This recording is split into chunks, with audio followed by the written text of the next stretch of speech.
Come join me on my second channel, Jaguar Gator 8, where we'll talk all things college football. New video drops every Monday at 6 p.m. Eastern. Click the card in the upper right corner to watch the latest video.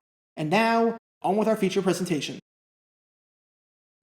I think one of the worst feelings in the world is when you get blamed for something that you did not do. When people are pointing the finger at you for screwing up, even though you literally did not screw up and had nothing to do with the incident in question, that is an awful feeling. It happens in life a lot, and the same thing happens in football. A head coach gets blamed for a horrible play call on offense, when in actuality, he didn't call the play. The quarterback audible to a completely different play at the line of scrimmage. A quarterback gets blamed for throwing an interception, when in actuality, the receiver ran the wrong route. You get the idea. It's never fun when you're blamed for something completely out of your control. And this happened in the broadcasting world as well. Because in 2002, one Fox affiliate in South Dakota was a part of one of the dumbest and one of the stupidest broadcasting controversies you're ever going to see in your life. When Fox refused to show a game that a large portion of the region was dying to see, they got lambasted, and there were people calling for their heads. They felt they were lied to, they felt they were deceived, and they felt that Fox was incompetent. In actuality, let's just say that some people are not exactly the sharpest tools in the shed. This is the story behind what has to be the dumbest broadcasting controversy in the history of the NFL on Fox. Before I talk about the actual controversy in question, we need some context to understand the game that the area was expecting to see, and how important of a contest it was. It's September 15th, 2002, and we have an interconference matchup on our hands between the San Francisco 49ers and Denver Broncos over at 3Com Park. Yes, I feel dirty by not calling a Candlestick Park, but I don't make the rules. Of all the games in Week 2, this might have been the most anticipated one on the entire schedule. Both the Broncos and 49ers entered this game with a 1-0 record, with the Niners having beaten the Giants on the road on the opening night of the season, while the Broncos defeated the defending NFC champions St. Louis Rams. To start the season off with a 2-0 record would be absolutely huge, and I think it's relatively obvious that teams that start 2-0 have better odds of making the postseason than teams that start 1-1. Obviously, fans in Denver and San Francisco were excited to see this game unfold. Fans across the country were excited to see this one unfold, as this was the marquee game of the day, with the network's #1 broadcasting crew on it.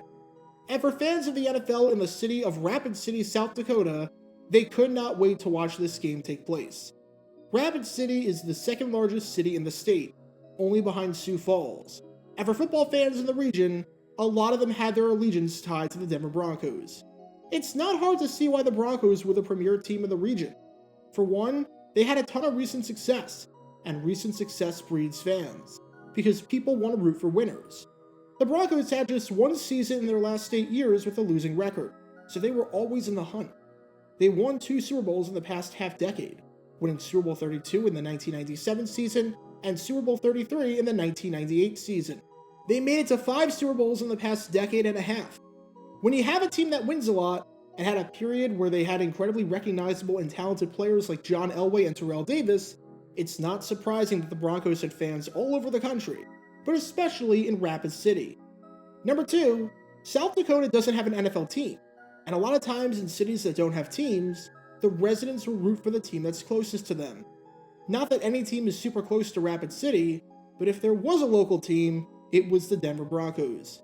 It's less than 400 miles to get from Rapid City to Denver, and the roughly 6-hour trip makes it the closest team, with the Minnesota Vikings at 8 hours being the second closest. In Rapid City, fandom seems to be predominantly split between the Broncos and the Vikings.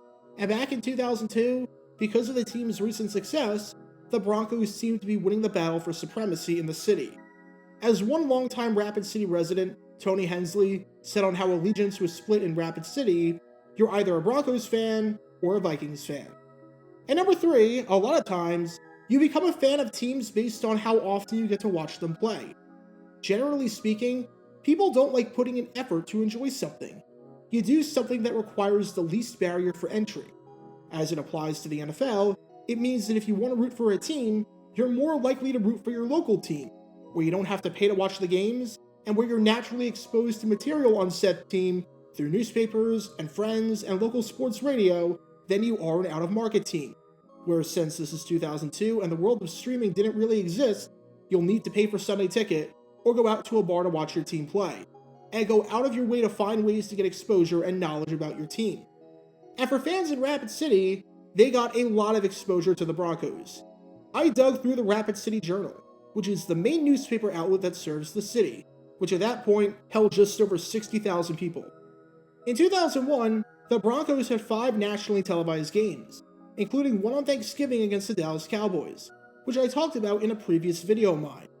You can learn more about that by clicking the card in the upper right corner. Obviously, the national games are going to be seen no matter what. This left 11 games where it was up to the affiliates to decide whether or not the Broncos would be seen in the city.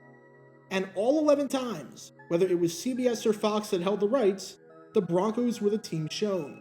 If you were in Rapid City in 2001, you got to watch every Broncos game without having to jump through any hoops. It was just like being a Broncos fan in Denver, because in many ways, the Broncos were treated like the local team in Rapid City. This background information will become extremely important in just a few minutes. As for what happened on the field in this game, Broncos fans were extremely happy with how this one turned out, because when the final whistle sounded, the Broncos were victorious, improving to 2-0 by defeating the 49ers by a final score of 24-14. It wasn't smooth sailing in the first half, as the Broncos trailed 7-3, but whatever head coach Mike Shanahan said in the locker room at halftime clearly worked, because a switch flipped in the second half. The Broncos had 4 drives in the second half, excluding the drive at the end of the game where they got the ball and took 2 kneel downs to end it. That doesn't really count as a drive. On 3 of those drives, they scored a touchdown. And on their last drive, they saved their best for last by driving 99 yards down the field, taking up 6 minutes and 37 seconds of possession to make it a 24-7 ball game, putting the game on ice and sending the 49er faithful heading for the exits early. It was a dominant performance on the ground by the Broncos, who had 201 rushing yards on 5.7 yards per carry, with Mike Anderson having 95 yards on 10 carries, and Alandis Gary having 61 yards on 12 carries. It helped that the 49ers kept shooting themselves in the foot by committing 10 penalties for 114 yards. And it was a picture-perfect start for the Broncos, as if you told Broncos fans at the start of the season that they would be 2-0 after playing the Rams and 49ers, 2 teams that made the playoffs the previous year, with one of those teams making it to the Super Bowl, I think they all would have been thrilled. That is, almost every Broncos fan. Because there was one group of Broncos fans upset with this game, and that was the group in Rapid City, because they were unable to watch the game, and they let Fox know their feelings about this decision. To say that Broncos fans in Rapid City were outraged about this would be an understatement. For one, it was advertised clear as day in the Rapid City Journal that the game would be televised on Fox. This felt very similar to the situation that happened a few years before in Maine, where the CBS affiliate up in Bangor promised to show the Giants game, and advertised that they were going to show the Giants game, and then wound up not showing the Giants game. You can learn more about that broadcasting debacle by clicking the card in the upper right corner. And this was the game that got the most coverage beforehand in the paper. The first NFL story that day in the paper came on page F9, and was a half-page preview of the Broncos 49ers clash. And yet, despite all of that, the Fox affiliate didn't show the game. Somewhat screwed up big time, to the point where fans flooded the phone lines with complaints. The controversy got so bad that Jamie Zepp, the sports director at KEVN, which was the Fox affiliate for Rapid City, felt that he had to put out a statement, because people were understandably furious. With that, a few days after the game, and the television controversy that shook South Dakota, Zepp announced why Fox didn't show the game. And his reasoning to the angry Rapid City faithful? What the heck are you talking about? We literally didn't have the rights to the game! Yeah, if you know how the NFL broadcasting rules work, and were highly confused by the first part of the video, where you wondered how Fox got the rights to the Broncos 49ers game, even though cross-flexing didn't exist back then good observation. Because Fox literally did not own the rights to Broncos 49ers. And you can imagine how frustrated the employees at KEVN were that they were being bombarded with complaints from angry people who trusted their local newspaper and had no idea how NFL broadcasting rules worked.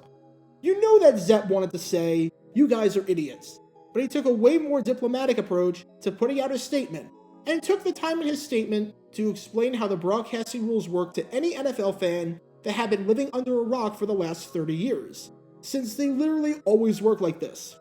As Zepp said, NFC teams are affiliated with the Fox Sports Network, and AFC teams are affiliated with the CBS network. Denver is an AFC team, and Minnesota is an NFC team. When there is an interconference game, the visiting team's network has exclusivity. For instance, if the Broncos play in Minnesota, CBS has exclusive rights to that game. Should the Vikings visit Denver, that game can only be carried by Fox affiliates. In this instance, because the Broncos were the visiting team against the 49ers, the game was a CBS game.